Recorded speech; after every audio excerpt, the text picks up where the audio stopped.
4 आप देख रहे हैं और प्राइमेट खबर AIMIM चीफ पहली बार दाऊदी बोहरा मुसलमानों पर उनका रिएक्शन सामने आया।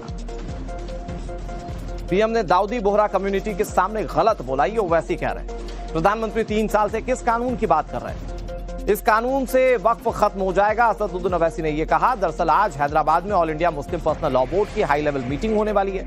इस मीटिंग के बाद ओवैसी, मुस्लिम बोर्ड, BRS और कांग्रेस का वक्फ कानून के खिलाफ प्रोटेस्ट होने वाला है। लेकिन उससे पहले असदुद्दीन ओवैसी ने टाइम्स नाउ नवभारत से बातचीत करते हुए तमाम मुद्दों पर जिस तरह से चर्चा की वो आपको सुनाते हैं। प्रधानमंत्री 3 साल से कौन सी बिल की बात कर रहे थे? प्रधानमंत्री इतना मिसलीडिंग और गुमराहकुन स्टेटमेंट कैसा दे सकते हैं देश को? मैं 3 साल से बोरा कम्युनिटी के उनके स्पिरिचुअल हेड दाइल मुतलक को लेटर दिया, मैं उनको बोला कि आप फुल स्टॉप कॉमा लगा दो। आपने तो उनको धोखा दिया ना। वो कह रहे हैं कि हमको वक्फ में रखिए मत, आप उनको बोरा को वक्फ में डाल दिए। वो कह रहे हैं कि हमको सेक्शन 2 में हरीश साल्वे साहब को बुलाकर उन्हें प्रेजेंटेशन दिया जो किंग्स काउंसिल है लंदन में, और प्रधानमंत्री उनकी मौजूदगी में ये गुमराहकुन और मिसलीडिंग स्टेटमेंट दे रहे हैं। आप देश के प्रधानमंत्री हैं। एक ये इनकी गलती है। दूसरा, जो सेंट्रल वक्फ काउंसिल और स्टेट वक्फ बोर्ड है वहां पर आप नॉन मुस्लिम को नॉमिनेट कर रहे हैं। आप बाज़ाब्ता रिजर्वेशन दे रहे हैं उन लोगों को, 2 रहेंगे। वो तो आर्टिकल 14 का वायलेशन है, क्योंकि हिंदू धर्म के बोर्ड में, सिख गुरुद्वारा प्रबंधक कमेटी में तो उन्हीं के समुदाय का रिलीजन का आदमी होता है। तीसरा, आप वक्फ यूजर को निकाल दिए। चौथा, आप ये कह रहे हैं कि जो 5 साल तक इस्लाम प्रैक्टिस करेगा वही दान दे सकेगा। ये दूसरे धर्म में प्रोविजन है ही नहीं। छठा, आप लिमिटेशन एक्ट लगा रहे हैं। लिमिटेशन एक्ट जब लगता है मैडम, ये सबको मालूम, जो एनक्रोचर है, जो खाबिज है, उसको मालिक बना रहे आप। और फिर आप क्या कर रहे, सेकंड सर्वे नहीं कर रहे उसमें। आप सेक्शन 3C के तहत कलेक्टर को पावर्स दे रहे हैं, और कलेक्टर या डिजिग्नेटेड ऑफिसर वो कैसा करेगा बताइए। और जब वो इंक्वायरी ऑर्डर करेगा तब से वक्फ ही नहीं रहेगा। फिर सेक्शन 36 का उसके जुड़ा कर देख लीजिए आप। अच्छा, फिर सेक्शन 3D आपने लाया, और वो क्या कह रहा है कि जितने एंशिएंट मॉन्यूमेंट्स है आर्कियोलॉजिकल सर्वे ऑफ इंडिया में वो वक्फ नहीं रहेंगे। आप तो प्रॉपर्टीज छीन रहे हैं ना। और फिर आप इवैक्यू वक्फ था, उसको निकाल के आप बोले गवर्नमेंट कस्टोडियम देखेगा, वो वक्फ से निकल गया। कौन सा आपका प्रोविजन है जो आप बोल रहे हैं कि प्रॉपर्टी वक्फ की बच रही है? आप मेरे खिलाफ गाली दीजिए, मुझे जो करते करिए, आप गोली चला दीजिए, कोई परवाह नहीं। मगर मैं जो कह रहा हूं वो झूठ है, सच है, बताओ ना। मैं तो एक्ट से कह रहा हूं। आप तो वक्फ की इजाजत को छीनना चाह रहे, खत्म करना चाह रहे। कहां ना मस्जिद बचेगी, ना दरगाह बचेगी, ना शियाओं के इमाम बाड़े बचेंगे, ना आशुर खाने बचेंगे, ना कब्रस्तान बचेगा, ना ईदगाह बचेगा। इस तरह का बिल बनाए और आप ये बोल रहे नहीं हम ऑडिट कर। ऑडिट नहीं हो रहा क्या? आज ऑडिट नहीं हो रहा क्या? अच्छा, फिर बीजेपी वाले ये आपके मीडिया में आप लोग बोलते बताओ मुसलमानों को एक स्कूल बताओ। यहां से 200 किलोमीटर पे गुलबर्गा जाइए आप, ख्वाजा बंदा नवाज रहमतुल्लाह एक दरगाह है। 1950s में वहां के सज्जादे, अल्लाह उनकी मगफरत करे, उन्होंने बंडी के ऊपर, बैल बंडी के ऊपर पर्दा लगाकर मुस्लिम घरों से बच्चियों को बिठाकर स्कूल खोला उन्होंने। वहां पर मेडिकल कॉलेज है, वहां पर इंजीनियरिंग कॉलेज है, स्कूल है, ग्रेजुएशन कॉलेज है। हमदर्द के हमदर्द वक्फ नहीं है। ये क्या आप अनाप शनाप झूठ बोलते हैं सब लोग। तो ये वक्फ को मजबूत करने के बजाय वक्फ को छीन रहे हैं आप। सर, लेकिन जिस गुलबर्गा की बात आपने कही उसके नजदीक ही विजयनगर में आपको याद होगा विजयपुरा में 15,000 एकड़ की जमीन जो है वक्फ ने अपनी बताई थी, काफी कंट्रोवर्सी भी हुई थी। एक बात सुनिए, वक्फ कैसे होता है कभी आपको पूछना चाहिए। वक्फ कैसे होता है? अगर पिंकी राजपूत अपनी प्रॉपर्टी वक्फ को देना चाहती है तो पिंकी राजपूत वक्फ बोर्ड को कहती है कि मैं अपनी प्रॉपर्टी दान देना चाह रही हूं वक्फ बोर्ड को। तो वक्फ बोर्ड क्या करता है, सर्वे कमिश्नर को लिखता है लेटर। अब इस लॉ में उन्होंने सर्वे कमिश्नर को उड़ा दिया। सर्वे कमिश्नर एक एक्सपर्ट ऑफिसर होता है, सर्वे करता है लैंड्स के ऊपर। तो सर्वे कमिश्नर सर्वे करके बोलता है कि हाँ, और ऑब्जेक्शन का टाइम देता लोगों को, आ जाओ। पिंकी राजपूत की प्रॉपर्टी है, वो चीफ सेक्रेटरी को लेटर लिखते स्टेट के चीफ सेक्रेटरी जब गजट इशू करते कि पिंकी राजपूत की प्रॉपर्टी वक्फ हो रही है, भैया प्रदेश की सरकार का चीफ सेक्रेटरी से गजट नोटिफिकेशन हो रहा है, मैं और आप ये वक्फ बोर्ड नहीं कर रहा है। वो जब गजट नोटिफिकेशन सरकार कर रही है और आप हमको गाली दे रहे हैं।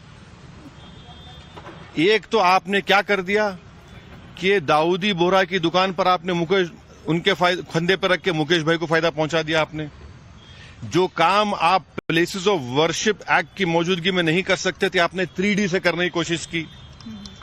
हाँ, जो काम आप 95 एक्ट में नहीं कर सकते थे, आप गवर्नमेंट प्रॉपर्टी कलेक्टर के ऊपर ऑफिसर करना चाह रहे हैं। कौन सा प्रोविजन है बताइए ना, जिससे आपने अच्छा किया। अच्छा, अभी भी ऑनरेबल सुप्रीम कोर्ट ने जो ऑर्डर दिया उसके बाद भी लिमिटेशन एक्ट अप्लाई हो रहा है। 6 महीने के अंदर पोर्टल पे चढ़ाना है। इंडियन ट्रस्ट एक्ट में, कोई भी ट्रस्ट एक्ट में तो प्रोविजन है ही नहीं कि 6 महीने में चढ़ाओ। अच्छा, 6 महीने में अगर नहीं होगा तो क्या होगा? वक्फ नहीं रहेगी प्रॉपर्टी, आप कोर्ट को जाओ। ट्राइब्यूनल है, वक्फ का ट्राइब्यूनल। अमित शाह ने गलत कहा कि आप जा नहीं सकते थे कोर्ट को। अरे कैसा नहीं जा सकते? इस देश में 14 ट्राइब्यूनल है जिनके फैसलों के बाद आप हाई कोर्ट को जाते हैं, रिव्यू डालते हैं। आप कह रहे हैं कि है ही नहीं। कितना अच्छा, पहले क्या था, सिटिंग डिस्ट्रिक्ट जज को उस chief justice of high court appoint करता था, वो एडमिनिस्ट्रेटिव कंट्रोल में था। अब आप उसको कह रिटायर्ड जज, ठीक है, रिटायर्ड जज भी जज ही है, मगर एडमिनिस्ट्रेटिव कंट्रोल तो उस हाई कोर्ट के सीजीआई का नहीं रहेगा। कौन सा प्रोविजन है भाई? आप लोग पूछते क्यों नहीं सरकार से? आप लोग मीडिया वाले सिर्फ क्या नहीं करते, आप पूछिए ऐसा सेक्शन बताइए। भाई 48 अमेंडमेंट्स है ना, उसमें से कौन से अमेंडमेंट से आपको फायदा हो, बताओ ना हमको। हम आपको बोल रहे हैं इतने अमेंडमेंट आप बोल रहे हैं, खाली जनरल एक भाषण दे रहे हैं प्रधानमंत्री को सुन के मुझे बड़ी तकलीफ हुई। आप जो लोग आपके साथ में बैठे हुए हैं उन्होंने लिख कर दिया कि हमको वक्फ में मत डालिए। और याद रखिए, दाऊदी बोरा कम्युनिटी का एक कंकर नहीं हिलता बगैर उनके मुफद्दल साहब के बोले। आप उन्हीं को बुलाकर आप उनके सामने आप गलत कह रहे हैं, उनके गले में डाल दिया आपके, चलो ये आपकी वजह से बना। अरे वो तो कह रहे हैं कि हमको निकालो उसमें से। और पिछले 100 साल से दाऊदी बोरा कम्युनिटी का एक कंसिस्टेंट स्टैंड है कि हमारे पास मुतवल्ली नहीं होता, क्योंकि हमारा स्पिरिचुअल हेड हमारा दाइल मुतलक है। आप बताइए फिर कौन सच कह रहा है, कौन गुमराह कर रहा है इस देश की जनता को? सर, फिर क्या कारण है कि मुस्लिम समुदाय के भीतर ही एक सेक्शन है जो कि इस बिल का समर्थन कर रहा है, और वो ये इनफैक्ट ये कह रहा है कि आप मुसलमानों पर राजनीति करके जैसे पाकिस्तान में जिन्ना बने थे उस तरह से आपका कंपैरिजन कर रहे हैं। एक बात सुनिए, ये जगह जहाँ बैठे हुए ना हम, यहाँ पर तिरंगा लहराता है, समझे ना। यहाँ पर जिन्ना की रूह भी नहीं आ सकती। अब इन लोगों को बड़ी मोहब्बत है जिन्ना से, ख्वाब में भी जिन्ना को देखते, होश में भी देखते, चलते उठते बैठते सांस लेते, ये लोग देखते हैं उसको, हम तो नहीं देखते। अगर मैं संविधान की रोशनी में कह रहा हूं कि आर्टिकल 14, 15, 25, 26, 29 का वायलेशन हो रहा है, तो मैं तो संविधान की बात कर रहा हूं ना। आप तो उन लोगों की बात कर रहे हैं जो इस देश को एक ही मजहब, एक ही आइडियोलॉजी में डुबो देना चाहते हैं। मुझ में उनमें ही फर्क है। आप मुझे गाली दीजिए, मैं जो सवालात उठा रहा हूं वो तो वाजिबी सवालात है। मैं तो आपको डॉक्यूमेंट्स आपको पिंकी राजपूत को दे दूंगा, आप चलाइए अपने चैनल पे। चलाएंगे नहीं मालूम मुझे, नहीं मालूम। आपका तो इख्तियार नहीं है। आप खुद पढ़ लीजिए, आपके एंकर को पढ़ने के लिए बोलिए। और ये पूछिए बीजेपी लोगों से पूछिए कि जब इन्होंने लिख कर दिया, आप अंदाजा लगा सकते, सीनियर काउंसिल है, किंग्स काउंसिल है जनाब हरीश साल्वे साहब, लंदन से आए दाऊदी बोरा कम्युनिटी के लिए हमारी कमेटी के सामने। वो लिख कर दे रहे हमको वक्फ में नहीं है। प्रधानमंत्री बोल रहे हैं कि देखो मैंने ऐसा काम कर दिया। कितना गुमराह कुन, ये जेब नहीं देता हमारे प्रधानमंत्री को कि वो एक समुदाय को आप बुलाते हैं और जो लिख कर दे रहे हैं कि हमको मत रखिए उसमें, आप उन्हीं को बोल रहे हैं कि मैंने आपके बोलने पर किया काम। ये है। सर, एक आखिरी सवाल ये कि आज के इस विरोध प्रदर्शन के बाद जो हुजूम यहाँ पर मौजूद होगा, क्या आपको लगता है इसके बाद थोड़ा बहुत प्रेशर सेंटर पे पड़ पाएगा? देखिए, हमारा पीसफुल प्रोटेस्ट होगा इंशाल्लाह। हम सबसे अपील भी कर रहे हैं, पीसफुल प्रोटेस्ट रखिए। हमारा all India Muslim personal law board ने प्रोटेस्ट का प्रोग्राम बनाया है।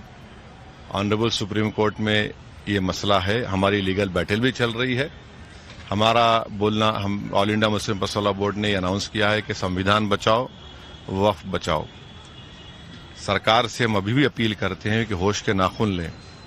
आप जो कानून बनाए हैं वो वक्फ के इम्प्रूवमेंट के लिए, वक्फ के प्रॉपर्टीज को सेफगार्ड करने के लिए नहीं बनाए हैं आप। उससे वक्फ बर्बाद हो जाएगा, वक्फ खत्म हो जाएगा। आपने वक्फ बोर्ड को एक पोस्ट ऑफिस बना के रख दिया, ये हाल करके रख दिया आपने। फिल्म निर्देशक भारतीय छात्रा की गोली मारकर हत्या कर दी गई। हरसिमरत रंधावा की गोली मारकर हत्या कर दी गई। बस स्टॉप पर बस का इंतजार कर रही थी छात्रा। 2 कार सवारों के बीच गोलीबारी हुई थी। आरोपियों की तलाश में कनाडा पुलिस जुटी हुई है। बड़ी बात यह है कि छात्रा के परिवार के संपर्क में भारतीय दूतावास है और जो मृतक छात्रा है उसके परिवार के लोग कह रहे हैं कि कम से कम अब शव भारत आ जाए। 2 गैंग के बीच कमोबेश ये जंग छिड़ी हुई थी, गोलीबारी हो रही थी और उस बीच बस स्टॉप पर बस का इंतजार कर रही ये भारतीय छात्रा गोलीबारी का शिकार हो गई, जिसमें उसकी मौत हो गई है। फिलहाल पुलिस हमलावरों की तलाश कर रही है। तमाम सबूत हमलावरों के खिलाफ जुटाए जा रहे हैं। पुलिस उन तक पहुंचने की कोशिश कर रही है, लेकिन ये गैंगवॉर के बीच में किसी और ने अपनी जान गंवा दी, जो इस खबर से पता चल रहा है।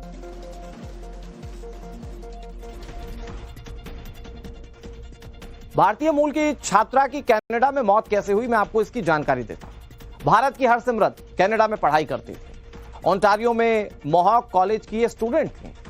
हरसिमरत जिस वक्त गोलीबारी हुई उस वक्त बस स्टेशन पर खड़ी थी, बस का इंतजार कर रही थी। बताया जा रहा है कि अचानक ही 2 गुट वहां पर पहुंच गए और उनके बीच दोनों तरफ से गोलीबारी शुरू हो गई। गलती से, मतलब किसी और का गैंग वॉर, लेकिन बस के लिए इंतजार कर रही हरसिमरत उस गोली का शिकार हो गई और गोली उनके सीने में लगी। हरसिमरत को फौरन अस्पताल ले जाया गया, लेकिन इलाज के दौरान डॉक्टर्स ने कहा कि वो नहीं रही। घटना कल शाम 7:30 बजे की बताई जा रही है, जब हरसिमरत पर गोलीबारी हुई थी और फिलहाल परिवार पर दुखों का पहाड़ टूटा हुआ है। इधर स्कूल में छात्रों की दोस्ती कभी कभी दुश्मनी में बदल जाती है। छात्रों में इस प्रवृत्ति को रोकने के लिए नोएडा के प्रोमेथियस स्कूल में एक मुहिम चल रही है। प्रोमेथियस स्कूल के छात्रों ने एंटी बुलिंग के खिलाफ नुक्कड़ नाटक किया और एंटी बुलिंग से बचने के लिए उपाय भी बताए। प्रोमेथियस स्कूल में हम मानते हैं कि शिक्षा का मकसद सिर्फ किताबी ज्ञान नहीं बल्कि जिम्मेदार नागरिक बनाना है।